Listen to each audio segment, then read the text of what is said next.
episode 49 of the Hoop Threads podcast, here with a special kind of panel episode geared towards high school parents to help guide them through the recruiting process, picking schools and stuff of that nature. So, guys, let's go through and introduce ourselves real quick before we get going. Let's start with Doug. Doug Martin, team takeover.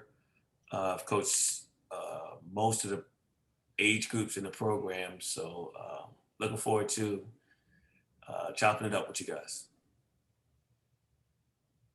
Pat? Pat O'Connor. I'm a dean of students and a assistant varsity basketball coach at St. John's. On the AAU scene, I'm the director of the Pro Skills Basketball DMV branch. Fantastic. Duane? Duane Simpkins, assistant coach at George Mason University. Appreciate you guys having me on. Van? Van Johnson, baseline hoop sports scouting. Been scouting for the last 26 years on the McDonald's Stretch Committee and also on the sporting basketball committee as well. Yes, sir. Mr. Nike. All right, Coach Lawrence. Coach Lawrence coached the 2025 Team Thrill team since they, like Doug said, since they were babies. Also a parent. My daughter just committed to Louisville, so kind of got both ends of it. Fantastic. You said takeover, right? Or is it Thrill? Team Thrill. You said Team Thrill. Gotcha. All right, so let's get going here. So the first question, you guys can kind of hop in wherever you see fit. What things should parents know and keep in mind when choosing a high school and AAU organization? I think one of the things that parents should kind of, you always talk to a parent about, having blinders on and not worry about what another child or another player or another family is getting or doing in their journey. But I think that parents should at least do some research on the program to see if what they're looking for is a model of what that program has developed or worked with before. I mean, everybody's dream is different. And you may have a 6'9" kid that you want to handle the basketball more that's always had his back to the basket. I think that's a real conversation that parents need to have with high school and travel teams. You also want to get what you and be told what you want to hear in most cases, though. But you should do some research to see if that has been something that's been handled or worked with in the past from coach, director, program, or whatever the case may be. Well, I also piggyback off of what Doug said. I think the biggest thing is actually, being an advocate without being a burden for your child. So asking questions. I have, like I said, my daughter plays, and I have a son that plays. So if you also, with parents with multiple kids, you have to evaluate each kid as an individual. One program, I see parents always put their kids all in one program, and that's not bad, but it may not be the best for that particular kid. So, just as a parent, figuring out, like Doug said, what you exactly want, and then being an advocate for your kid, again, without being a burden. But if they don't want to answer your questions, it may not be for them or for you. For sure. Anyone else got something on this? Yeah, I would chime in, man. I'm going through this right now. My younger son, who's be an 8th grade next year, actually strongly considering reclassification due to last year almost being a wash academically. But, I get people asking, they just assume like, hey, he's going to go to DeMatha. I went to DeMatha. My oldest son is at DeMatha playing football. And, I'm honest. I'm honest with my son, my wife's like, hey, a big part of it is actually if you really plan on getting on the court and playing, we're going to look at the roster construction as well. There may be 2 or 3 really, really good players that are just 1 year ahead of them. And I get it. That's just not the way it works. It's got to be a matter of timing and everything else. There are a whole lot of variables that come into play. So I would really strongly suggest that parents take a strong and honest look at the roster going into that high school season as you look at what schools possibly to go to? I'm going to ask, Doug and Pat a pointed question. So, my name is Aaron Proya. I'm a 5-star 10th grader. Let's just say out of school where, the coach got fired or the coach ended up leaving. Situations now changed. What, things are you looking to discuss with that new coach? What things are you looking for? Are you talking about role? Are you talking about what type of offense they're in? Are you talking about, where they see your son? Kind of what does that conversation look like? Or at least what should it look like? Because we know sometimes it looks kind of crazy. I think to go in and ask for a role or where do they see your son if it's a new situation? I don't think that's for a new coach. I don't think you're going to get the answer that you're looking for, because that new coach may not know. He may be going into this blind and just hearing what he has or who he has to. But I think a key conversation is at least like a style of play. You know what I mean? If your 5-star is a back to the basket guy, do you want a team ripping and running up and down the court? You know what I mean? So I think that, and you're not necessarily always looking for, Mr. Simpkins, we're gonna play through your son every time down court. You also don't want that answer either, because that's not, that's to keep me from transferring. But I do think, kind of getting a gauge of style of play. I think schedule is very important now for what people are looking for to, if you're gonna play 26 games and 25 games are within the beltway, are you maximizing what your son or your daughter can possibly be on the grand scheme of things? So I just don't think playing time is the actual question. I just think style of play and schedule are more, and you guys correct me if I'm wrong, though, but I think those are more realistic, real time answers that you can get at the time. No, that's what the kids looking for now. They want to, first thing they ask you about is the schedule. Who we playing against? Who you playing against? That's the first thing they're gonna ask. I mean, that's the question they always gonna ask, and parents gonna ask that question. But sometimes the parents might ask that question. But sometimes the kids might not want that ball. Right. And if you're a 5-star though, you really want to gauge yourself against other 5-star guys too. Right. So yeah. Right. They don't mind, but some kids we all know we be hiding sometimes. They hide. So that's a good point. I mean, they want to know who they're gonna play. That's why you see a lot of kids transferring to bigger schools. But sometimes I don't understand why they leave the math there. Somebody like the math for a Paul the Six and go somewhere else, because those schools travel abroad. They travel outside the DMV and play high competition. So it's just you pick and choose what you want pretty much. What's your appetite of kind of competition you want pretty much, basically. I got one more little side question to throw out. I'll gear it towards Pat. So, what's some stuff that parents should be wary of when they hear, AAU coaches, as an AAU coach is promising playing time, that they're going to be a starter.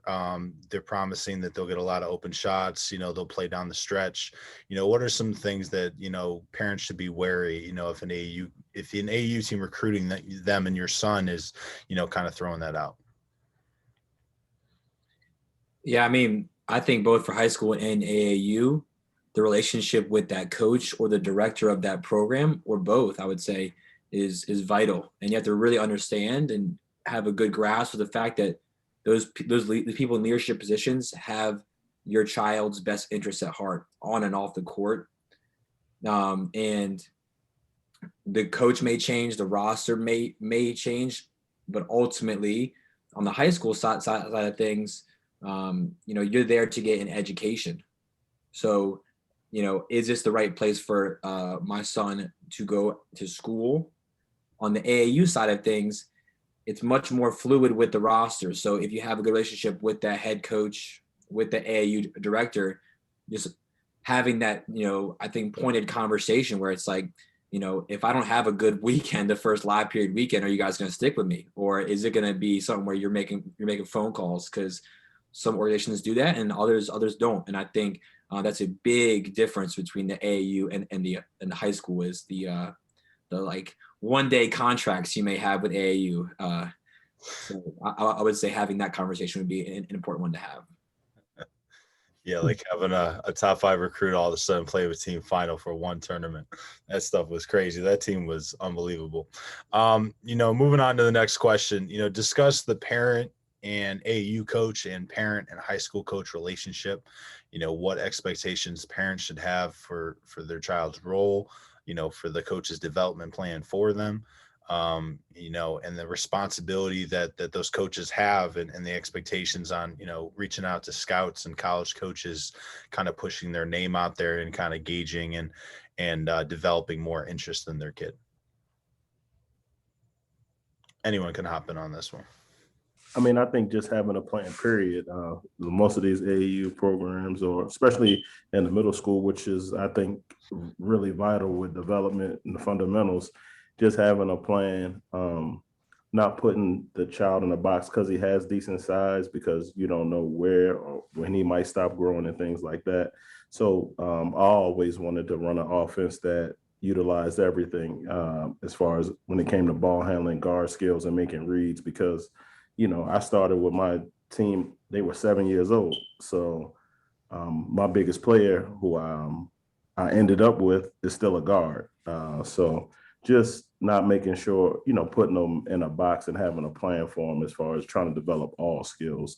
And then even I had great assistant coaches at a young age, which I know is hard to come by when you're doing, quote unquote babies, but I would not, as a parent, put it as important because they're babies. So I would look at the staff, just like any other situation. I think in our situation, a takeover, we have always given a parent worst case scenario, and so when it gets rocky, or if here's if a kid's out there struggling and Refer back to it.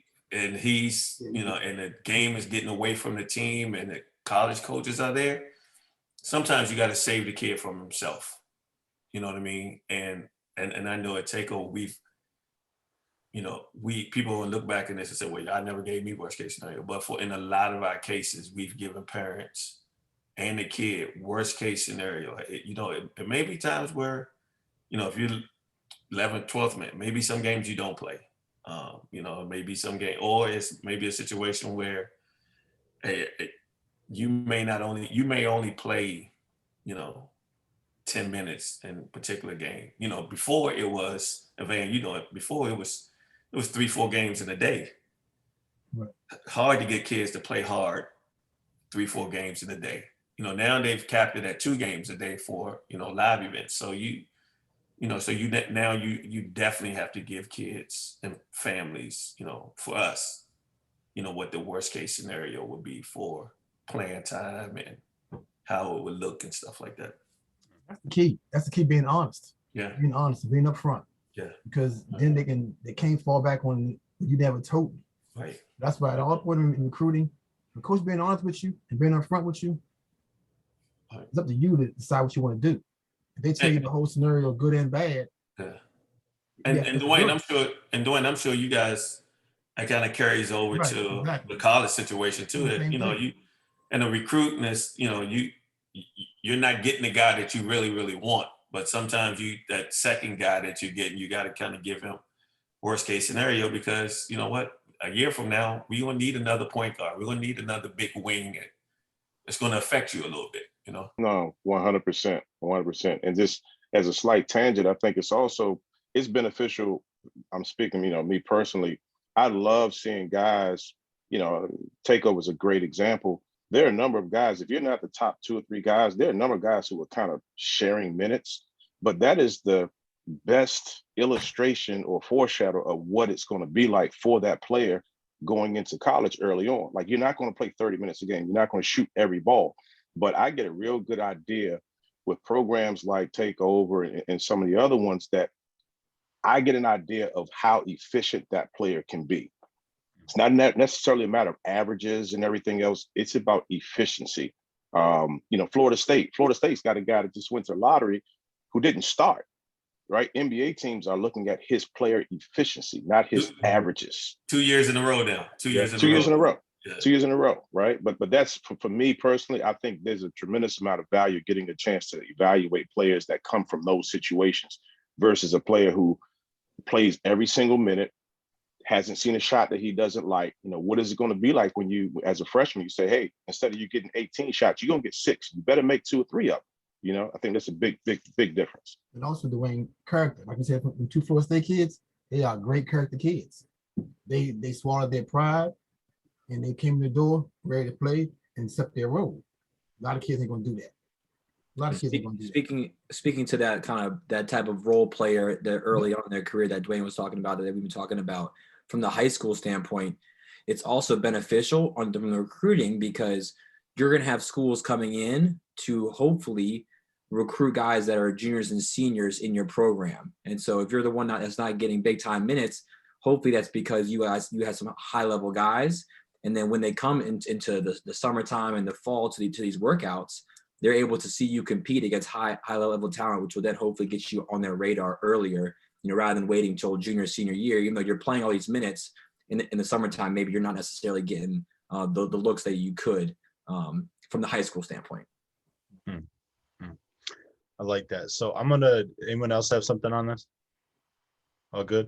All right. So I'm going to tell 2 stories real quick of the parent coach relationship that really resonated with me. The first was Coach Jones. I remember he was talking to us about a player and a parent, and the parent was kind of getting in the way of the kid and his development as far as just being realistic and expectations and stuff. And he's looking at us. He said, our conversation, when it's just, you put your son in my care, let me coach your son. You brought your son to DeMatha to be coached by me. Trust me to do that. And I think when you come at it from that collaborative angle, instead of, this is my program, or, I've won games, or I've won this many championships. When you come to it from that angle, it's like, look, if you want to bring your son somewhere else, go for it and do it. But you brought him here. Let me work with him. Let me rock. So that always kind of stuck with me. And then one more story was a parent of a very high level recruit from this area who was very, very low key. So I'm not going to mention any names, but I was watching his team play at a big event, and I was filming up above for Capitol Hoops, and it was a big event. It was a big game, and it was probably the second or third game of the week. So they were kind of, they had a couple games under their belt. His son had been playing up and down. I said, man, why are you up here? Like, I see you sideline at all your kids' games. I'm just like, why are you up here? He said, I do not want my son looking at me during the game like, Dad, what should I do? Or like after he makes a mistake, I don't want him looking at me like, what are you looking at me for? Your coach is right there on the sideline. He's the only one that you should be listening to. His is the only opinion that matters. I'm not coaching this game. So he said, I'm standing up here blank. So my kid can't see me because he needs to just learn to play through the shit, because, he felt that he's not an overbearing dude by any means, but he felt that his son was kind of reading his facial expressions. And if he was, really, shouting at him after a mistake, or, shouting at him to play harder, he just didn't like the impact that had. So I think that when in doubt, a hands-off approach is probably going to be more effective. I had I feel so bougie talking about my own tweets, but I had a tweet where I was talking about, I hate like watching an AU game where, the parent is clearly in the kid's head to the point where he has to look over at the parent and be like, yo, will you shut up? Like, I'm just trying to play ball right now. Sometimes I think parents, even though they mean well, they can really get in their kid's head, in that specific situation. he was sitting on the wing because the other team had went to a 2-3 zone. He's a shooter. And his mom said, "You need to get in the middle. You need to be at the top." He said, "It's a zone." And I'm like, you know what? He's right in this situation, even though that parent did not want to hear that. So I didn't say that, thankfully. But, talk about, this next question is, name a few things that help or hurt a kid's recruitment. Me, I start with me. Body language, the way they respond to their coaching and their teammates. This way they carry themselves on the floor. That's a pet peeve with me when scouting. See how he handles being around his teammates, his coaches, and what you just say about the parents and seeing how he relates to his parents. And he just block it out, listen to the coach. That means a lot too, pretty much, when going down to evaluate. Because I've seen Coach Martin. He had some couple of kids. I'm not going to say the names, and you could see the kid. Doug would say something to the kid. The kid would turn his back, and he'd say a F you. You can read the lips, and you can say, "I'm like, young man, this game is on live stream." Every coach just saw you do that. And it's amazing how some kids don't realize the damage they do where they carry themselves on the floor and not being coachable and how they interact with their teammates. Right. That's a big deal with me, pretty much. Big deal with me. No, man, I agree. And part of my method to my madness is, in my practices, I coach guys really, really, really tough in practice. Yeah. So then when the game comes and I'm not as tough, but I'm kind of tough. And I think the biggest thing for most of these kids is when you coach them hard or you coach them real tough, it's not that they're not listening or I think they're more embarrassed that you're coaching them that way in front of their peers. You know what I mean? Exactly.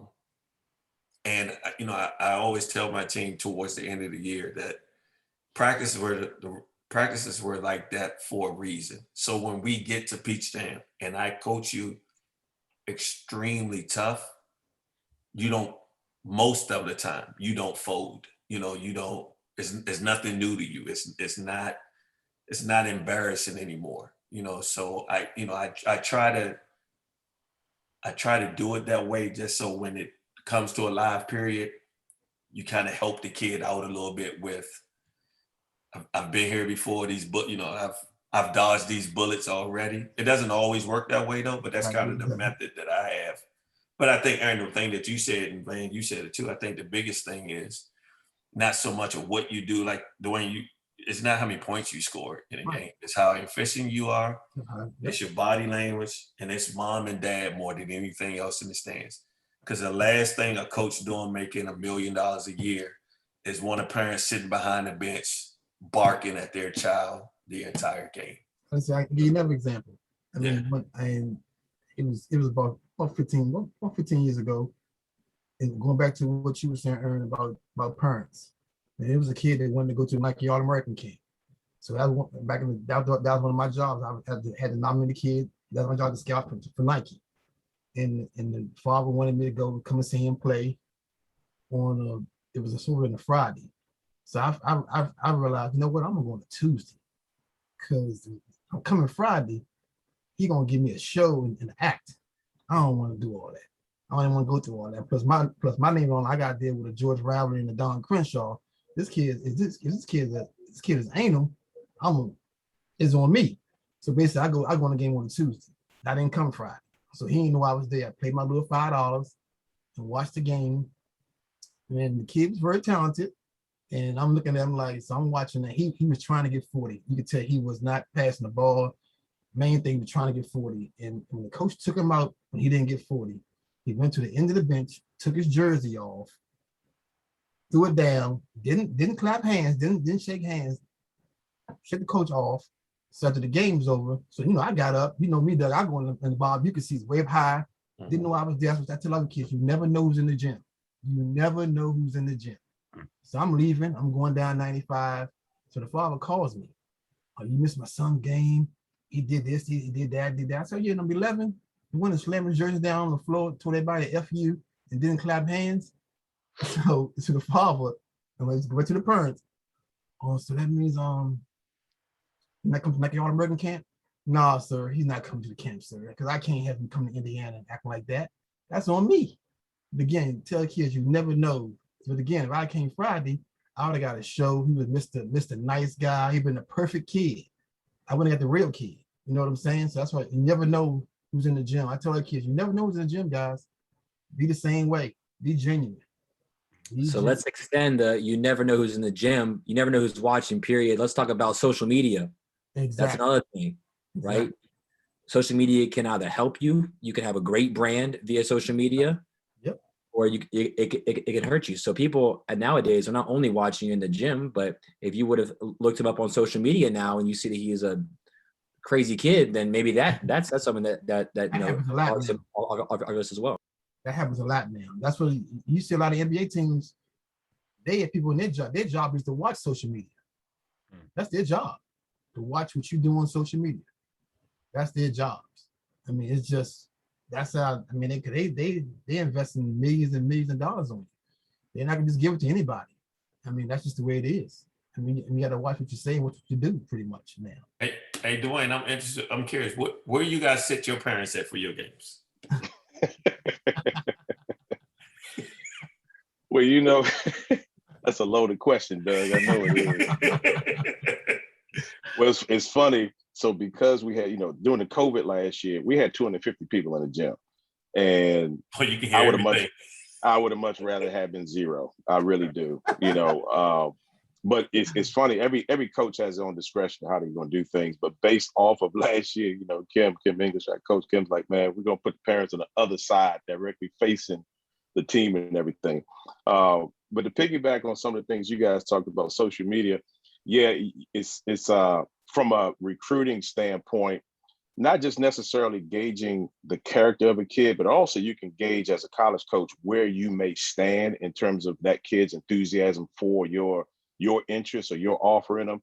You know, I had a kid, I saw him in Birmingham. Wasn't a kid I was going to recruit. You know, when you're in the gym, if you got a couple of kids that are priorities for you, you're going to watch them. But if you got like an hour, you know, like next game for the next priority kids, and you know, until 2:00, it's 12:00, you roam around, you watch different games. So I saw this kid, man, flat out shoot. I'm like, man, we need some shooting, like good size and everything. And a couple of days later, I offered the kid and everything, had a great conversation with him. And under the radar, like I was shocked that they weren't more like quote unquote high majors on them and everything. And offered the kid, you know, he retreats it, hey, blessed to have an offer from George Mason or whatever. Another school offers him, you know, it's a quote unquote bigger school or whatever. He's got the image with his jersey on it, and he's like, you know, hey, university, whatever, what do y'all think? And I'm sitting there like, and I told Kim, I said, yo, I ain't recruiting the kid no more. You know, it's stuff like that, man. It just, you know, it can really turn you off. Parents, obviously, man, I can't stand the coded message when you hear parents say, swing it, swing it, swing it. And once it gets to their son, the word swing stops coming out of their mouth. You know what I mean? Yeah. It's like, yeah, he's ready to shoot the basketball now. And the other thing parents got to know, especially if you are a hometown kid that's getting recruited by one of your hometown schools, understand that these basketball circles are so small. They're so small. Very so small. Any and everything that you go talking to your dudes at the barber shop or whatever, I'm from here, it's going to get back to me.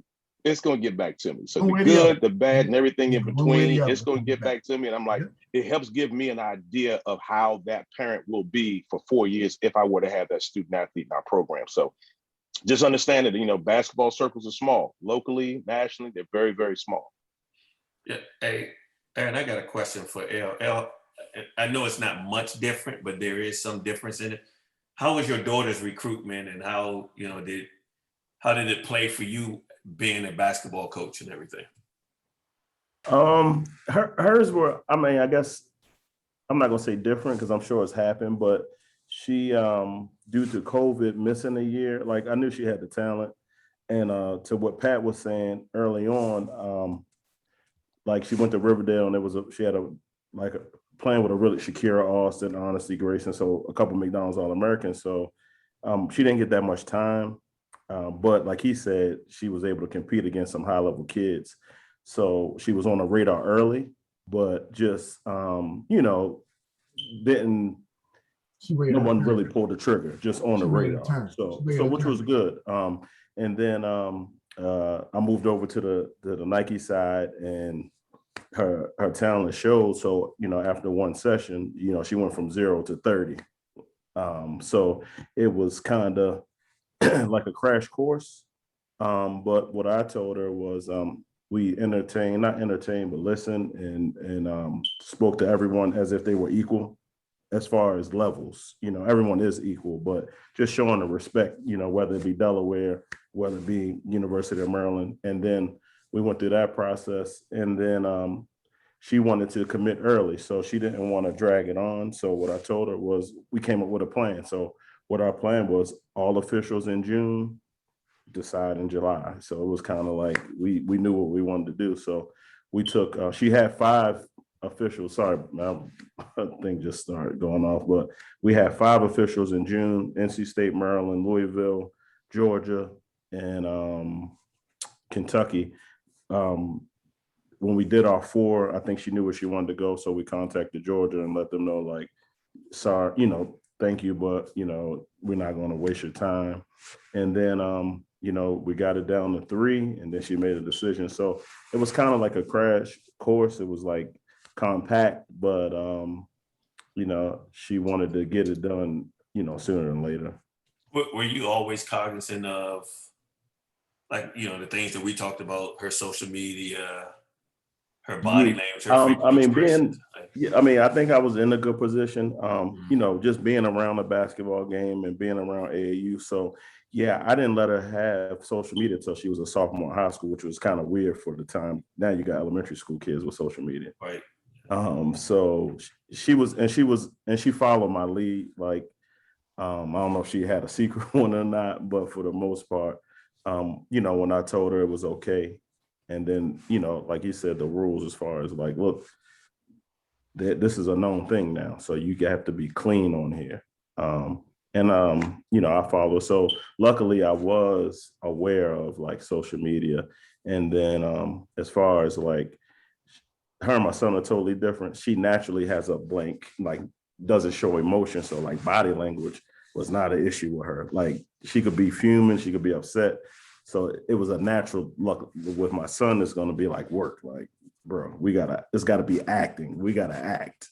So, but yeah, so that it was great for me. Like I said, I've dealt with AAU, but never been in the high school side and dealt with college coaches. So it gave me another perspective.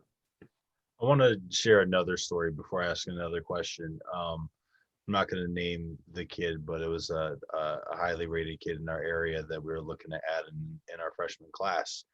And, you know, to speak to what Coach Simpkins said, as far as, you know, this is a small community where we're going to hear stuff. You know, Coach Jones, you know, heard something that a parent said to someone else about, you know, our team coming into the next year. So this was when Hunter and Earl were coming back for their senior year. And the kid's dad said, man, I think DeMath is going to be down. You know, I think they're going to have a down year this year. And we were just looking at each other like, if you think a top 5 team in the country who has 2 top 30 kids is going to struggle this year, then I don't know what your expectations are going to be for your son. So we kind of, you know, dropped off, you know, his radar there and stopped recruiting as hard as before. So can we kind of get one more story about, you know, something that a parent specifically does to either help or hurt that kid's recruitment?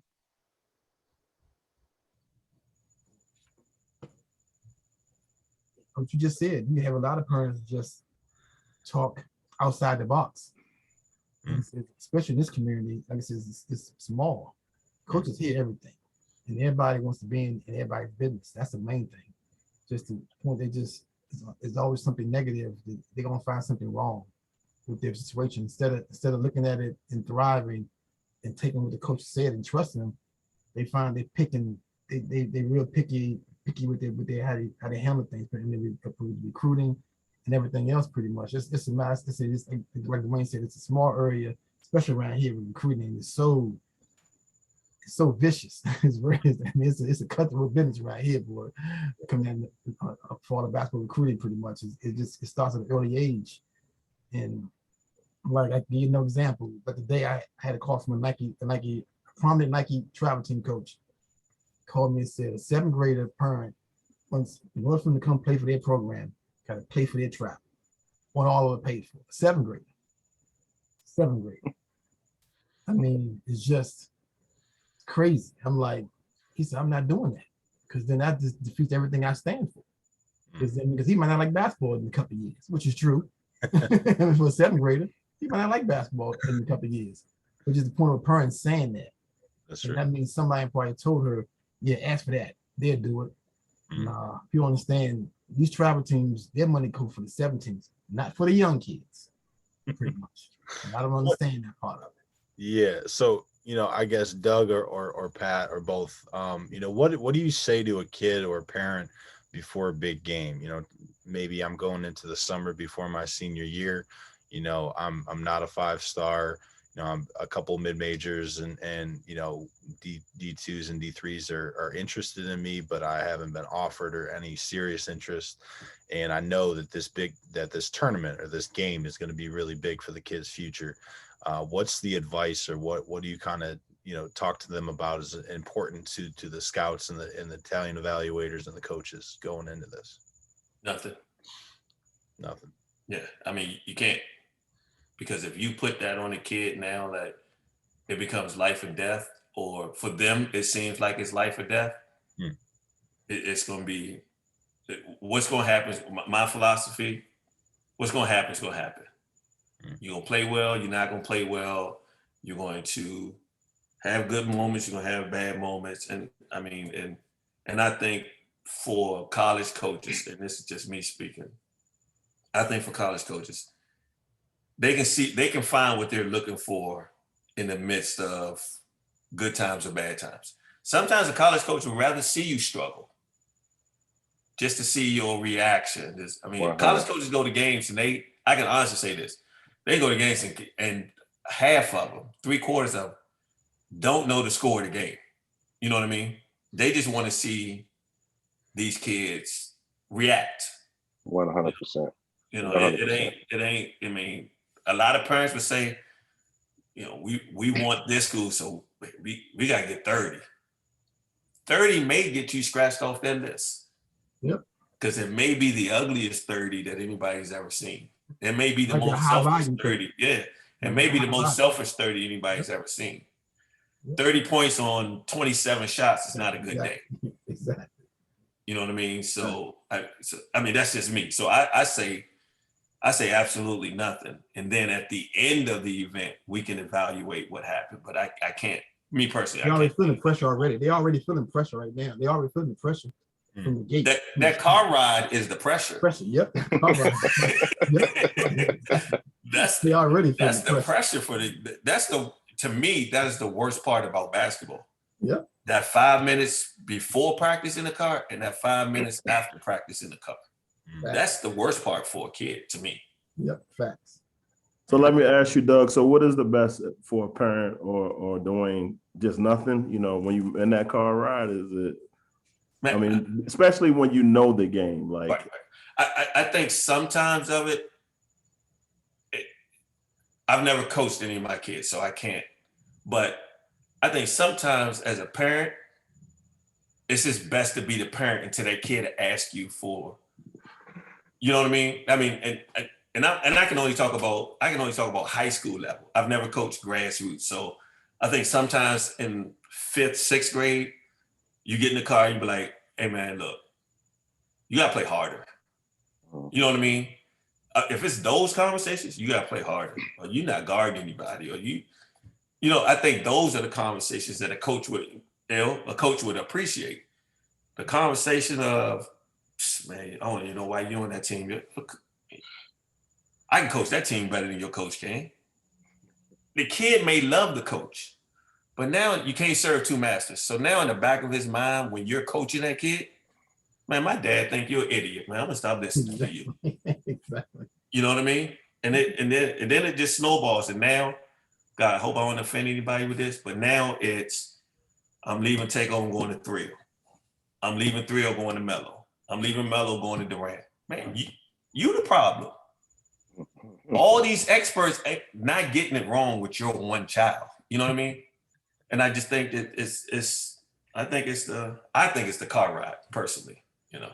And the same vein is just whenever I'm walking out of a gym next to a parent with a player, and the rest of cheating, man. The rest of like, oh my, I can't stand it.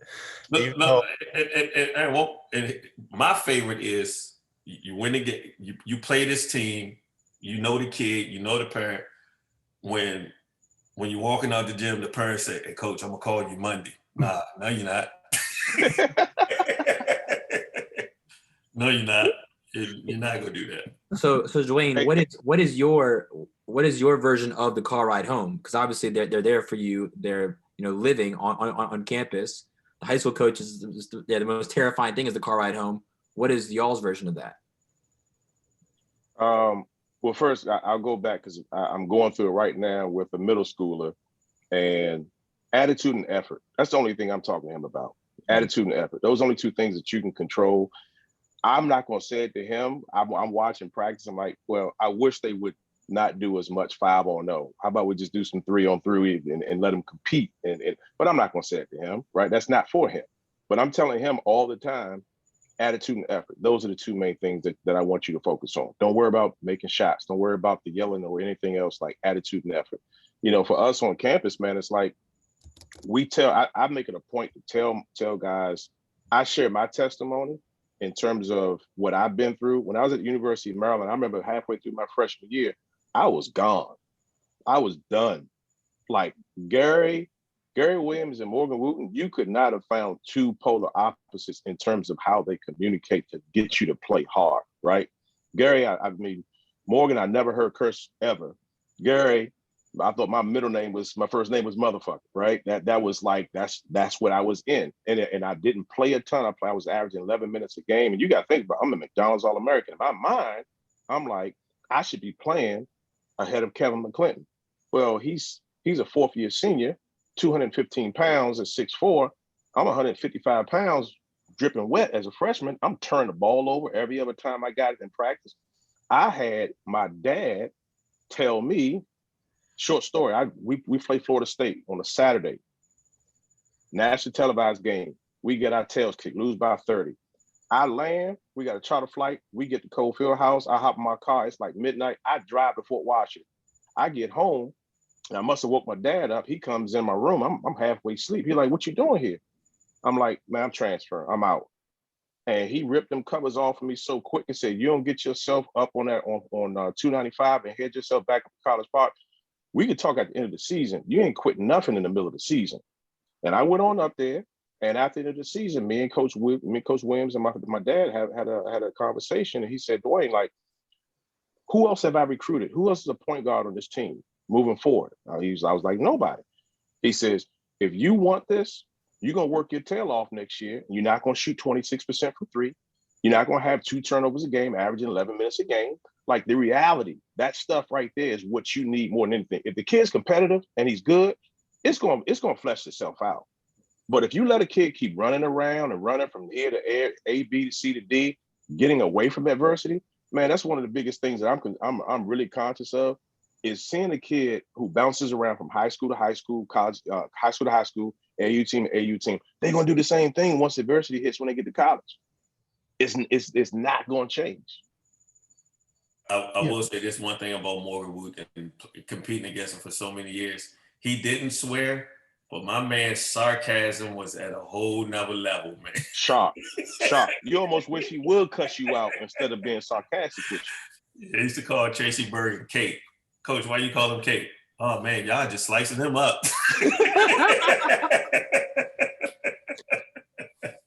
Morgan was the best. He was the best.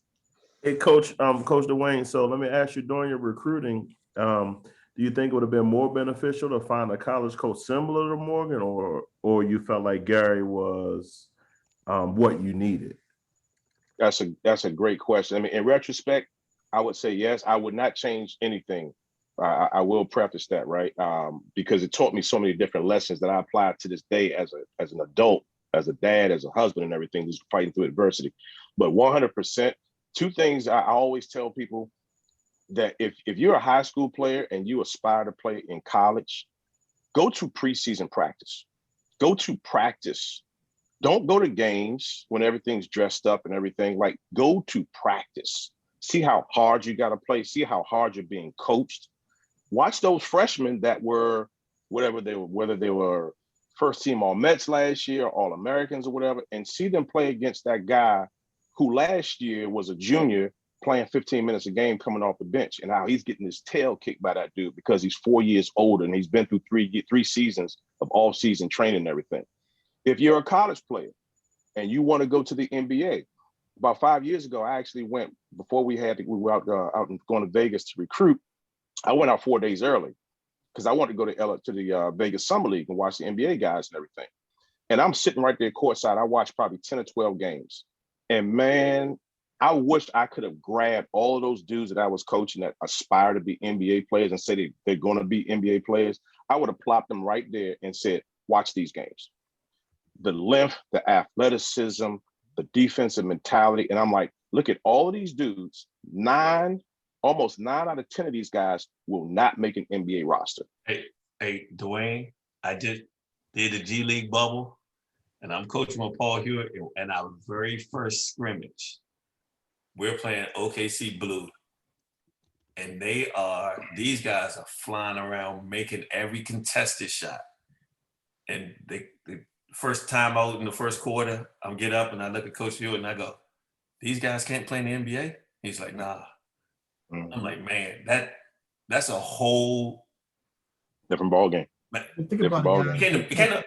These high school kids can't imagine what it takes to get to the NBA. I mean, they gotta go see that. They gotta go see it like not on TV. Like, and when they play pickup with you in the summertime, ain't NBA. That's not the same. It's not the same. Not the same. Think about it, guys. He had 28 McDonald's All-Americans that they got cut last year. On the last cut, 28. Yeah. So that don't mean nothing. Right. That don't mean anything. 28. That's a great stat, man. 28 McDonald's All-Americans got cut last year. It's gonna probably be 30 this year. Probably. Let's talk real quick about, when a parent is putting too much pressure on their son, how do you deal with that? Do you speak to the parents? Do you talk to the kids, say, man, don't worry about it? What's the messaging there? This can go to anyone. My situation, I would talk to the parents because I was fortunate enough to keep my kids for a long time, which is rare in AAU. And through that time, I had a good relationship with my parents. So that made the hard conversations easier. So it's wild because I've only coached one team. Like I haven't like I said, I had my kids from 7 to 15. You're a unicorn in AAU, man. So like we had a really good relationship. This is actually my first year not coaching AAU because I wanted to focus on my daughter and her recruitment. So, but I had the same team from babies all the way up now they're in high school. So I did have the conversation, but we had good relationships. What does that conversation look like though? I mean, just honesty, actually telling them if it was a situation where, I had like rules, like after big games or, they had issues like you had to give up 48 hours. Yeah.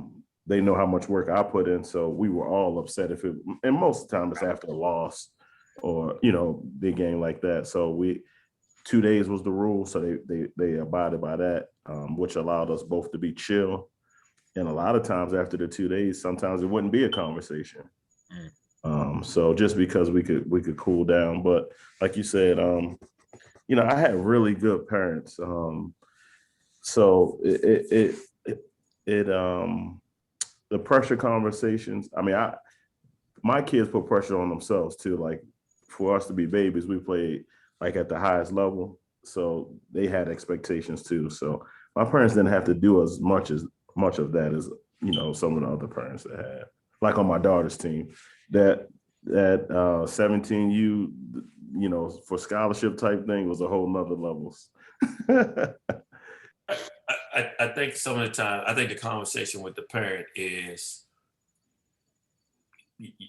how do you want this to end? do you want this to end in a regrettable situation with your child? Or do you want your child to always come to you as a sounding board or a listening device, or only need you to advocate? Because I've seen relationships with parents and child fractured over basketball, over you want me to play a certain way and I'm not doing what you want me to do, but I'm actually doing what the coach needs me to do. You know what I mean? And and like I said, it's tough to make a kid try to please two masters with their coach and their parent. You know what I mean? And it's because we're not speaking the same language. We're seeing the game different. Even for coaching Duane, if I coach a coach's kid,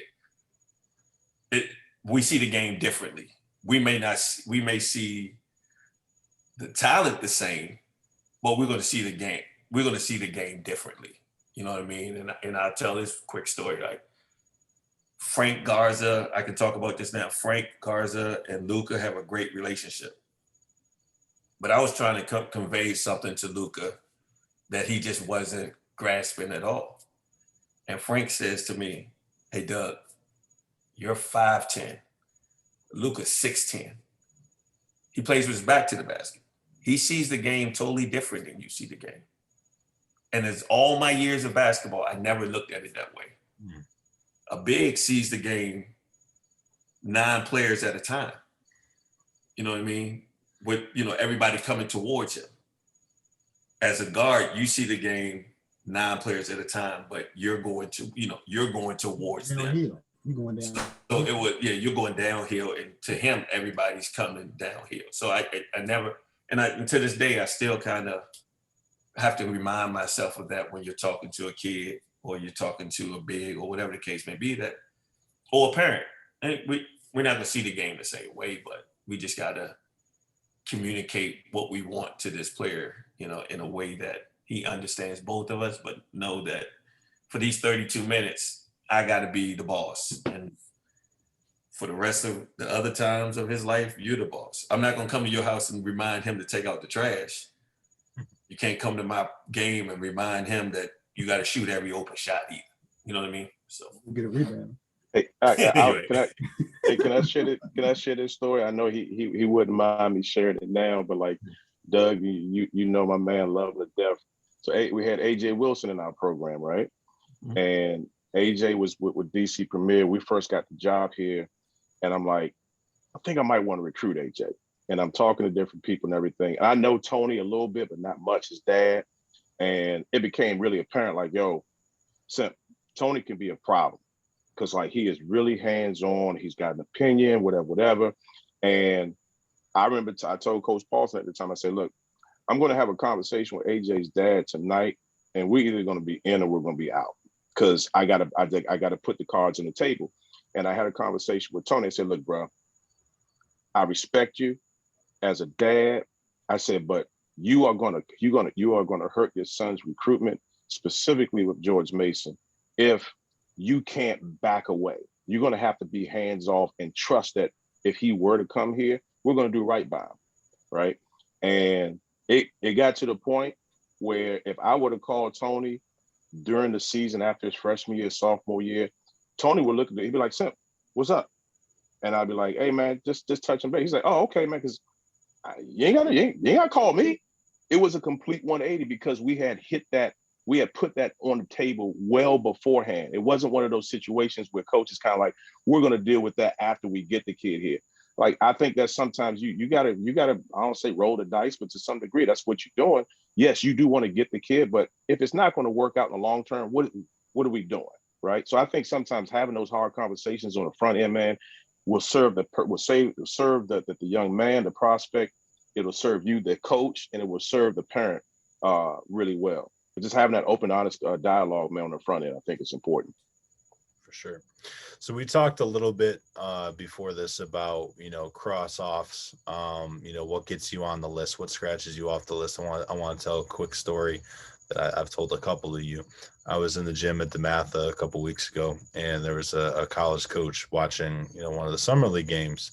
Told me he had come to watch a specific player, and we were watching him. He was playing all right. There was, some sort of, the teenagers, they go toe to toe acting all tough, and we didn't really pay that any mind. But, we looked up above, and there was a parent going crazy, and it was that kid's parent. She was going off, swearing, just wild. And he didn't say nothing. He looks up at her, and he looks up at me, and he says, "Yeah, it's a cross off." He said, "And that's the kid I came to see." He's like, this sucks, And the thing that's really unfortunate, the thing that I try to impress on parents is, look, if you never want to take stuff off of the table for your son when he didn't do anything wrong. That kid did nothing. It wasn't his body language.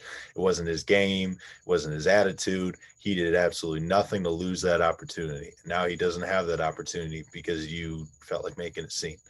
So we talked a little bit about body language, about attitude. Let's move to something positive. What gets you on a list? We can go to, more specifically Van and Simp on this one. Oh, who's get you on a list of have talent, basically. You have talent and knowing how to process the whole situation.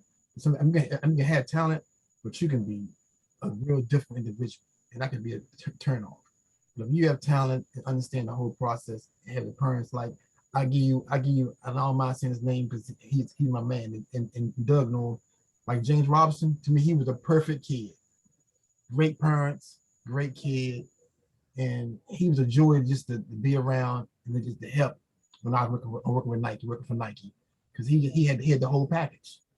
He was always positive. He never showed any. He was the poker face. He was one of the best point guards in the area. But I mean, he dominated games, and half the time he wasn't the leading scorer for the match or for takeover. But sometimes he was the best player on the floor. And he was the most easiest kid to manage at Nike. Because in this business, Doug knows and Duane knows. Duane was one of the first Nike sponsor teams in DC players. It's all about product. And that's what they want. And he was never like that. And that's the good part about having a kid have talent and know how to carry himself. They had the whole, I call it the 10-point system, had the whole package pretty much. Half the kids don't have the whole package, but some do. And but most of the time have talent, and also knowing the max of your talent, because everybody can't go high major. You know what I'm saying? Everybody can't go, and knowing your talent and knowing it's okay to go to your mid-major and finish your career scoring 1,800 points, 500 rebounds, 400 assists. That's a great career. And you get a look in the pros. I mean, it's just a matter of knowing having talent and knowing where you fit in there, basically. That's the main thing. Parents, please understand that Van and scouts and NBA guys and pro teams overseas are not just watching Duke and UNC. Exactly. Every basketball game. They're gonna find you. Put up numbers, they're gonna find you. I mean, I run the Kennel League. I tell everybody they would come to the games. All the kids like, man, I don't feel like playing. I mean, I said, look, man, you don't know who in the stands. I mean, it was on several occasions on the weekends. It was scouts from Germany, from Italy, in the stands. I mean, and I say his name, Frank. I mean, Frank was a prime example. Franklin Howard. And I was like, Frank, look, man, you never know in the gym, Frank, you got to play. And he don't act like he want to play. And then found his mother and on Zoom know his dad, know who his dad is. I ain't gonna say his dad name, but his dad was like, you tell him. And I'm like, Frank, do you want this? Because some kids, you realize if they really wanted it or not. You realize. And Frank didn't want it. Frank didn't want it. But you never know in the stands, because like I said, you have everybody can't be a pro. I mean, it's okay I know a lot of kids around here that went overseas and made a good living, and bought their parents' homes playing overseas. So I mean, ain't nothing wrong with going overseas and making some money. I mean, that's a good living. I mean, Michael Delaney in Baltimore, Coach L. I mean, Malcolm living real good. He living real good. Malcolm is the man. Yeah, and that's my man. Me and him talk all the time. I mean, Malcolm living real good, and he's still the same humble kid. But he's also smart too. So. Always smart. Yes. I mean, he's one of the kids that was easy to work with. Him and Dante Green, Sean Mosley, all them kids. I love my job with kids like that because it wasn't hard. It wasn't hard dealing with them. And like low maintenance. Like you were saying too, I mean, it ain't nothing wrong with, going to school. Yeah, there's nothing wrong with that. Using that to get an education that sets you up for life, and you don't play pro football. And no question. And you travel around places where you're never going to travel if you didn't play basketball. Trust me. I mean, I've been around a lot of places that I know I wouldn't have been. I mean, I was going to piggyback. Doug mentioned this earlier. Being able to see a kid not play well and how he responds, not just that game, but then follow up with the following game, I think is just invaluable, really invaluable. I had the very first time I was like super excited about a kid who didn't play well.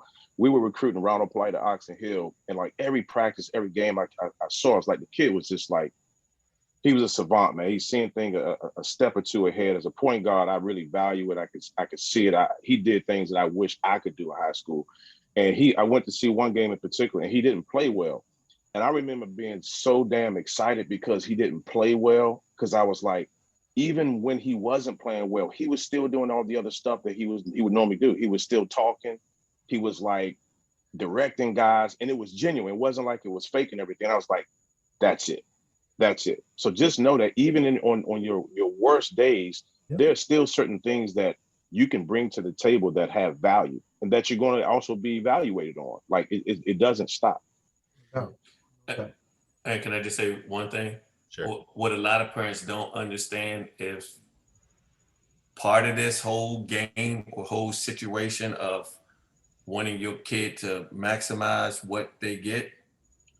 Sometimes some kids just hit the genetic lottery, and I can name two kids that I've known personally, that DeMar Johnson and Kevin Durant. Those dudes hit the genetic lottery.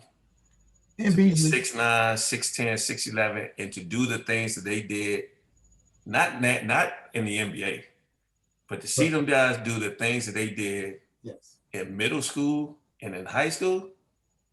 And Sim, you remember this, man. You know this. DeMar Johnson could have went to the NBA as a junior in high school. Yes, probably yes. Yeah, he could have. Second best high school player I've ever seen outside of Kenny Anderson. Yeah. That dude was special with all capital letters, man. Yep. One other thing too about, outcomes, I had Mark Edwards, a trainer from Atlanta, on the pod, and he was telling me that he tells all of his guys when they're in college, you need to network with the alumni here. You need to get their business cards. You need to talk to them after games. He said, if you at Kentucky and you're not talking to the dudes that are sitting courtside, like, you don't have courtside seats at Kentucky if you don't have money and if you're not successful in something. And so he said you need to take advantage of that opportunity, not just on the court, off the court as well, because saying that you're a Kentucky alumni and knowing 128 different Kentucky alumni that can get you a job are two very different things. I wanted to touch on something real quick, Van. When it comes to attitude and you see a kid going off or having bad body language, is your evaluation and that kind of souring your opinion of them, is that different when you're seeing that as a freshman versus as an upperclassman? You know what? That's a good question. Well, it's a kid down on DeMatha who I was not high on as a freshman. And I'm going to say his name, but y'all should know who I'm talking about. And I was not high on him. I thought he was just the most immature kid. I'm like, this kid, I don't see it. He's not gonna figure it out. But lo and behold, now he's a rising senior, and watching him play now, it's like he's matured, and now he's a mid to high major player going to a big East school, and it's fun to watch the kid mature. And y'all, I'm pretty sure y'all know what I'm talking about now. Because in ninth grade, I'm like, how is he gonna survive at the map? He figured it out. I mean, he figured it out, and I'm like, because I was like, in my system, I would give a kid a P4 means a potential mid-major. And like, The whole time I'm like, attitude. He just didn't know how to carry himself. And then I started seeing a change last year. And I'm like, well, he's figuring it out. He's starting to figure it out. And now he's turned the corner and he got it. Yeah, Van, you make a really good point, man. And I want to preface this, and maybe we should have done this beforehand. Right. We're talking about the kids who we're judging and almost writing off. Those are kids that they're at the end. They're seniors. But just like we try to get a baseline for talent as freshmen and sophomores, we do that for character as well. You can grow into that. I was an asshole when I was a middle school kid, man. My attitude stunk. My dad had to take me and sit me when I was playing the Silver Hill Boys and Girls Club one time. And from there, I grew. So I don't want everybody to think that we write kids off as 9th and 10th graders. We have it in our minds, but we will allow you the chance to grow. And that's a great opportunity. It's a great thing to see, man. That's a great point. Great point. He showed me, I'm like, now, he came to the EYBL for the first time, and he was named one of the players that won the Mid-All-Peace Jam. I'm like, 3 years ago, I would have never thought that. But he gave me, he's a kid, so you give him a chance. And plus, you don't know what the kid going on in his life, not playing basketball. Sometimes you don't know. And everything he's gone through, yeah, he deserves it. And he's gonna be all right. He's gonna make it. He's gonna make it because he got a taste of it now, and he knows what it takes. He knows what it takes to be successful. And what he got to do to go to college and get his degree and do what he got to do, pretty much. Speaking to Van's point too about that kid, his freshman year, his body language when Jones talked to him was some shit. And I know it was. Let me tell you, Coach Jones told him it was some shit too. And they had several conversations about that. I think, we were talking earlier about this, a big part of that was Hunter and Earl leaving, and last year it being not his team, but he was one of the leaders on the team. Right. So at this point, it's like, all right, you're a junior now, put up or shut up. You want this or about that. This is your time, and you really stepped in, and so that's a good positive example to talk about. The next question is what are the questions that well-informed parents ask college coaches on visits, over the phone, when they're sitting with them. I don't think they can sit with them at an AAU game, but you get what I'm saying. What are the questions that those parents ask college coaches? Yes, me or anyone. Ask college coaches. I think if a parent sit with a college staff on a visit and they don't ask about life after basketball, then they're wasting time on a visit. Because 60 jobs every year in the NBA, and you can honestly dwindle that down to 45. So 370 Division I. How many kids are playing college basketball alone through, JUCO, NAIA, and all that stuff? It ain't gonna happen. The likelihood of it happening is so small. So if you're not talking about life after basketball with your prospective school, or the man that's going to be leading your son for the next 4 years, then you're missing a valuable opportunity, I think. And you're doing you're doing your child and your family shame. I wouldn't say shame, but you just an injustice if that's not the key things that if you go to college and if you're playing college basketball, you're going to graduate. They're going to make sure you graduate. No question about that. Now it's, once we have this degree, where are we navigating to? So I give you another good story. I'm pretty sure y'all all read Coach John Thompson's book, I Came in the Shadow. Probably remember the chapter when Dean Smith came to recruit Coach Thompson's first big time player. I think it's Larry Washington at St. Anthony's. And Coach Thompson was like, Dean Smith been talking about basketball. We talked about life after basketball, and he left, and John and Coach was like, his wife was like, "That's a great man just left his house." He talked about life after basketball, and after that, he realized what it was all about. Dean was the god of all that. He was like at the basketball. In North Carolina, it's a system. They take care of their own. And up until he died, he wrote Yep. handwrote a letter to every former player every year he did. Exactly. And put money in it. I think he put money in the envelope too. He put money in the envelope for them.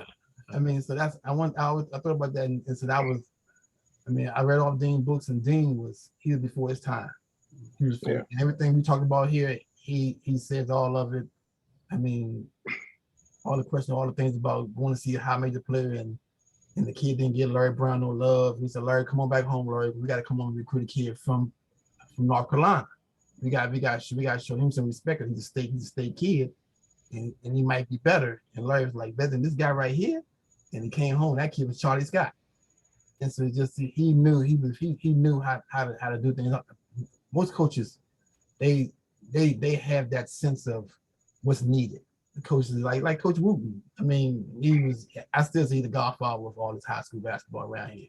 I mean, the godfather of all of it, pretty much. And because then they all come from the same tree, you know. I mean, Wooten, all of them, and they get it. They understand the whole process and how to work the process. And all their kids, look at all after basketball is over with, they all are productive individuals when they start playing basketball. Think about all the kids. Aaron, I'll say this, just in terms of some of the questions that I'm getting a lot more now over the past recruiting cycle has to do with things outside of basketball. And I think it's a byproduct of where we are as a society, everything we went through last year with George Floyd and everything. And I think it's high time that their parents focus on those things of what are we going to do to develop their young men beyond basketball. Like Doug said, like in 2021, man, if you don't graduate, you got a problem. Yeah, you have to make a choice to not graduate. This isn't like when I was coming up 25 years ago, whatever, like, you know, you don't take the proper classes. The NCAA has it mandated. You got to be at a certain percentage towards completion by this part of your career and everything. So like, you can't do that. Right. Academic resources, they have so many resources now. I don't care what level you're at. You have to make a conscious decision to not graduate. But the other things, I make it a real big point to talk to the student athletes and their parents when they come on campus, say, look, you're going to graduate. The thing we're going to focus on now is developing your network, because the network, everybody's going to have a degree. There are going to be a number of people, but this is a global economy that you're going to be out and be in competition with. You're going to be competing with people in Asia and Europe, not just here in the United States. So now, how do you grow this network? These people that you're on campus with, this 30,000 plus students, you would be ashamed. You'd be a fool to just put yourself in a bubble and only interact with just basketball players. Like, you got to think bigger than that. And I think that where we are right now as a society, I think you have, in particular, African-American parents, they're asking more questions along those lines, which I think is a really good thing. So Duane, at Mason, do you guys as a basketball program create those opportunities, you know, whether it be being in different clubs or, you know, kind of pushing that on some of your guys? Yeah, absolutely. So here at George Mason on Fridays, most people on campus don't have class on Fridays. So on Fridays, when we have practice, we cater, we bring some food in, we practice, and afterwards, every Friday, and this is before the new regime, but we're going to do something similar now under Coach English, but we called it Life Skills Friday. And we would either have a financial consultant come in and talk to our guys about money management. We would have a Title IX person come in and talk about the do's and don'ts of interacting with women on campus. You know, you got kids coming from high school to college. There's some things that they're just not privy to. They just don't know. Things like that. You know, we had a panel of guys, 3 or 4 guys that played basketball at George Mason that are now entrepreneurs. They're CEOs, their own companies and everything. And just to expose the guys to like, hey, yeah, everybody wants to play in the NBA, but you know, this gentleman right here, we got a guy who graduated in like 79. He's got the largest African-American trucking company in the country. And he's based in Hyattsville. Like, that's real. You know what I mean? So yeah, along those lines, we do offer those things, man. I think it's really important. It's important for me as an assistant coach to bring those things to my head coach and say, hey, coach, like, I know you're focused on raising money for this person and, hitting this person up for money or dealing with this issue and everything. But as an assistant coach, especially an African-American coach, it's incumbent upon me. It's my responsibility to bring things like that up to my head coach to kind of put it on his radar that these are things that we got to present to our players. And Duane, one of the things that kind of, I truly enjoy in watching kids go to school and, getting a degree and making it. And if they don't make it to the NBA or they decide not to, as a Black man, to see a 22-year-old kid with a college degree, 0 debt, and a 750 credit score is, you know what I mean? That's you hit the lottery, basically. Making it. You know what I mean? Yeah, you making it. So to see those kids do that and become a homeowner at 25, 26 years old, the equity you have in your house by the time you turn 50 in that same house, you know what I mean? So Doug, you pissing me off right now, because this is the very same thing I talk to my guys about. I'm like, I wish that somebody would have sat me down when I'm coming out of Maryland and I go overseas and play. My first purchase is a damn car. Right. Yeah. I had a something buddy, that depreciates as soon as you buy it. Yeah. Yes. Exactly. I had somebody tell me that, hey, there's this new company, man, that's called Microsoft, that you should try to put stock in. I'm like, I don't know about no damn stock. Man, I'd have been a millionaire 10 times over by now, right? But those are the things you talk about, man, just being exposed to. They're like, but that's our responsibility as coaches. It's not just to try to win ball games and everything. That's going to take care of itself. But like, if we can help plant seeds, man, to help these kids grow into young men and be, and like you say, they don't realize how valuable what they have. I'm the first one to say kids should get paid 100%. But there's a tremendous amount of value in knowing that when you leave this campus, you have 0 debt, 0. And there are a number of your people that you went to school with, they got $100,000, $200,000 in debt. Like, that's huge, man. And so, Aaron, that's the question that the parents should be asking college coaches. Is there a financial literacy component to my son getting a cost of living check? With your scholarship, you live off campus. We're going to pay for your apartment. We're going to give you money to pay for your cable bill and all that stuff. So if you're handling that the right way, it's no way a kid graduates from college with that piece of paper, no debt, and a credit score of a minimum of 725. Because you're just paying for lights, rent, cell phone, cable.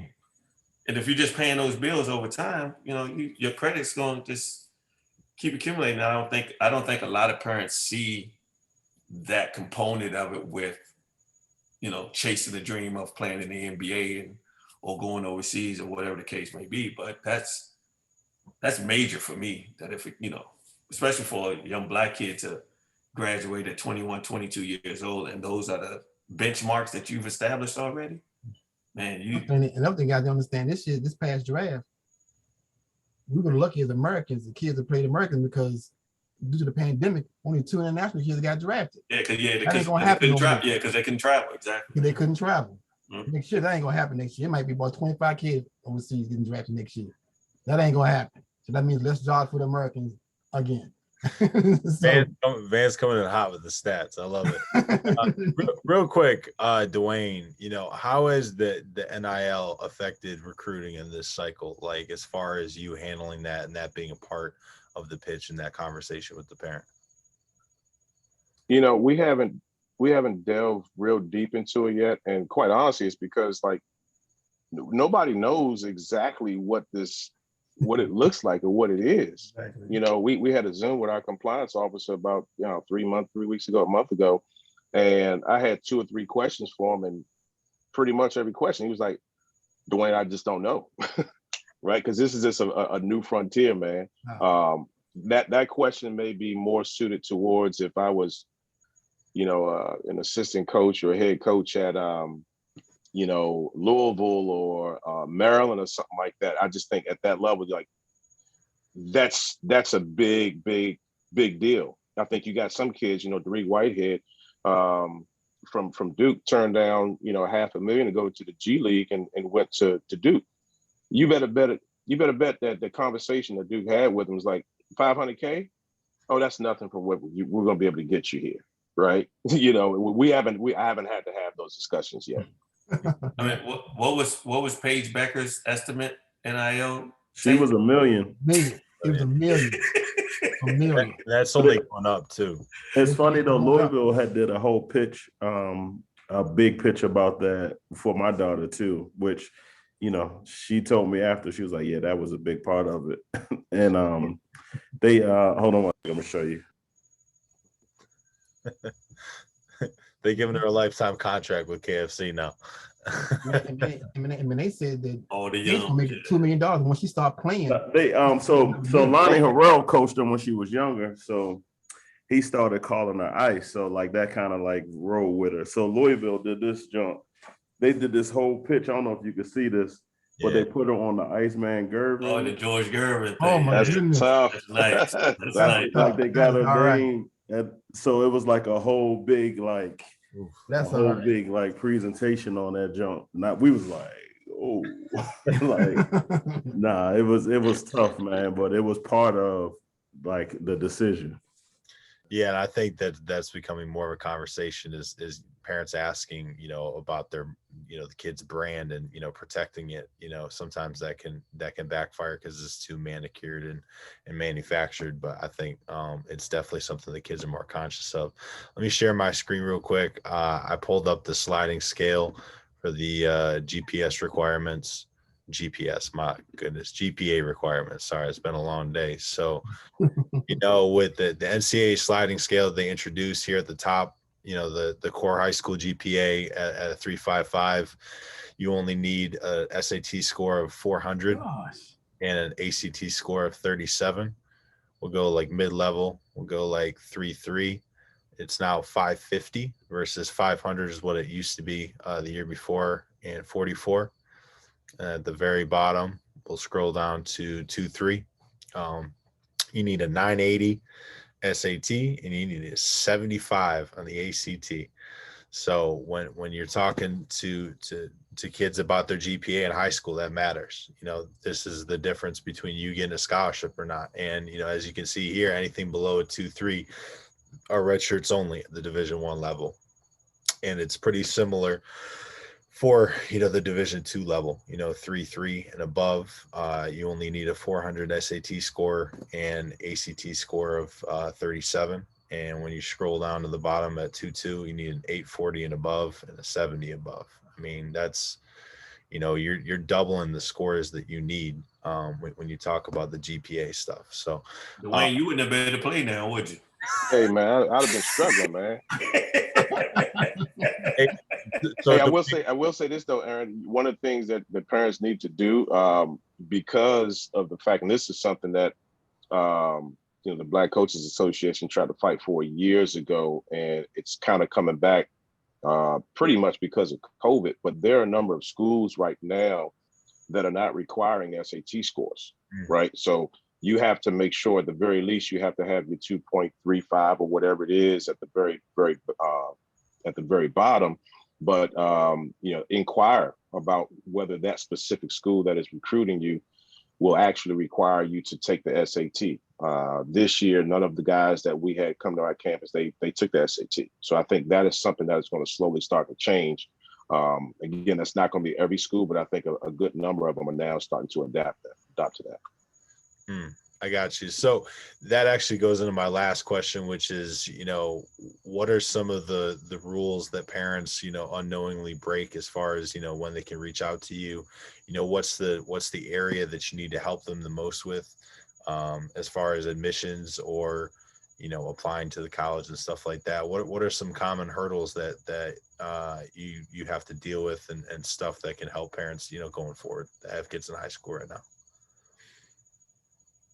I think the main thing that parents don't realize is you've been offered a scholarship at a school, you've signed your national letter of intent. They still do that? Sign your intent letter.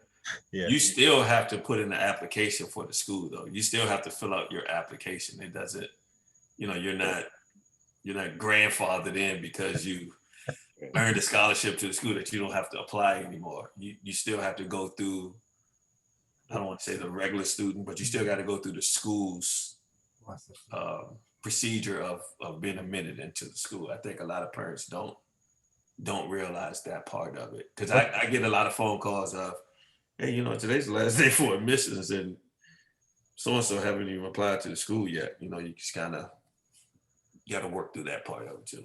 When's a good time to do that? Because if I'm a great player with 30 scholarship offers, I'm not going to apply to every single school. What is no, it's only the one that you've already accepted. Accepted it. That's exactly. I got you. I don't think there's a ton of stuff, man, that like I see parents like unintentionally rules that they're breaking and anything. I think high school coaches and college coaches, man, have done a tremendous job of educating the parents within their programs of, hey, when you see coaches out in the gym at Peace Jam or whatever, you can't go up to them and just wrap them up and, that type of thing. That used to be a thing some years ago, but I think that hasn't happened nearly as much. So I think along those lines, they've done a tremendous job of educating the parents and everything. Fantastic. Good stuff. Well, I appreciate the time, everyone. Anyone have any last thoughts or, messages to parents or any questions for another member of the panel? I will say this. It's basketball is like a passion of mine and a dream for a lot of parents. I played basketball, but obviously, not that great as far as like getting it to a high level, but there's a lot of people that I've looked up to that I never thought I'd be able to have conversations with or be in a circle with. Like a lot of great individuals, just being a, always, being a good dude, just trying to be honest and carry myself right. So a lot of people I would never have met that I used to look at from afar that would never know that I was a fan of. And now that, this panel here that I'm actually like on a call with, and I didn't make it to the NBA and I wasn't a big time D1 player, you know what I mean? So just knowing that it can get you places without having to chase that, NBA thing.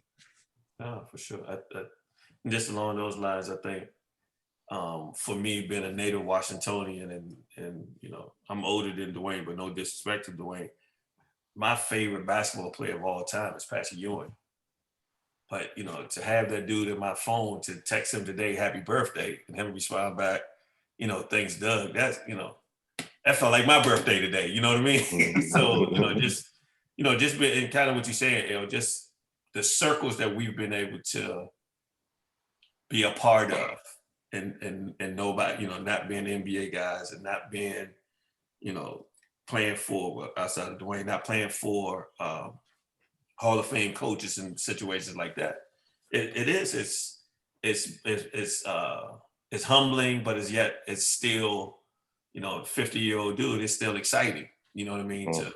To have these situations that we, and Duane, like for you, sitting at an event and sitting next to, a coach that you've always admired or a player that you admired when you were coming up, it's, seeing Penny Hardaway walk into a Peace Jam gym is, the kids know him for the phone posits. And I know him from Lil Penny, you know what I mean? Yeah. Bad dude. My man won number 25 at Memphis State, not Memphis. You know what I mean? Exactly. You know what I mean? Kids not, and I'll tell this quick story right quick, and Van can attest to this. I'm coaching at PBI, and we're playing in, Van did an awesome job of helping us. We had a really good team that year. And Van helped us get into, we had no national tournaments or anything like that. The dude called us Paul the St. Pius, Paul the Sixth, the whole time we were there. And our first game was against United Christian Faith in North Carolina. Yep. And their head coach is Muggsy Bogues. We're the first game. So, we're not even supposed to be in the tournament. So we're like 10 o'clock in the morning. Nobody's in the stands. It's just the two teams warming up. And, and the guys we're on the court doing our pregame stuff. And I look over the locker room and I said, hey man, does anybody know who that dude is? And the kids to this day, they said, oh, that's the dude from Space Jam. And I said, what? I said, man, with the slacks and the hard bottoms he got on right now, none of y'all could get the ball up the court on that dude. But just to think of, how you know, people think about things and just the people that you encounter. You know, I remember seeing Duane, you know, I remember seeing Muggsy Bogues down at Urban Coalition, and guys literally couldn't get the ball from the baseline to the free throw line without him taking the ball from him and laying it back up and waiting for you again to try to bring the ball up the court. So, you know.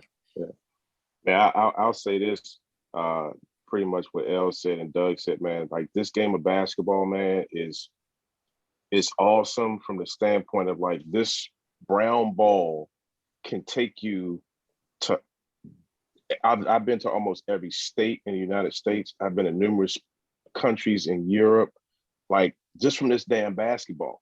I left college without having any student debt. And more importantly, it's given me an opportunity to like learn from adversity. I've got a chance to develop relationships with just a wide range of people from like all around. And I'm not, you know, people may have a perception of me from a distance or whatever, man, but like, I love the fact that I can like, I'm watching Doug run a sideline out of bounds play. I'm like, yo, I got to jot that down. Like, you may think, oh, he's a college man. Like, nah, I seen stuff that high school coaches run, junior college coaches run. And like, I got a notebook full of stuff that I'm just making note of. And I'm able to learn from just a wide range of coaches, men, women, it doesn't matter. But that's the beauty of basketball, man. Like it brings you together to meet just different people from all walks of life, different socioeconomic backgrounds, man.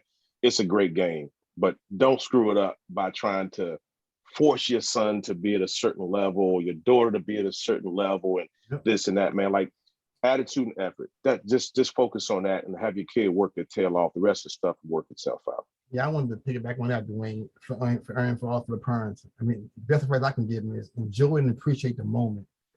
Put as much emphasis on the academics as the sport as they are playing. And character, integrity, individual athlete achievements are just accept it. Just accept what it is. And allow them to make mistakes. Because we all make mistakes. And love them regardless.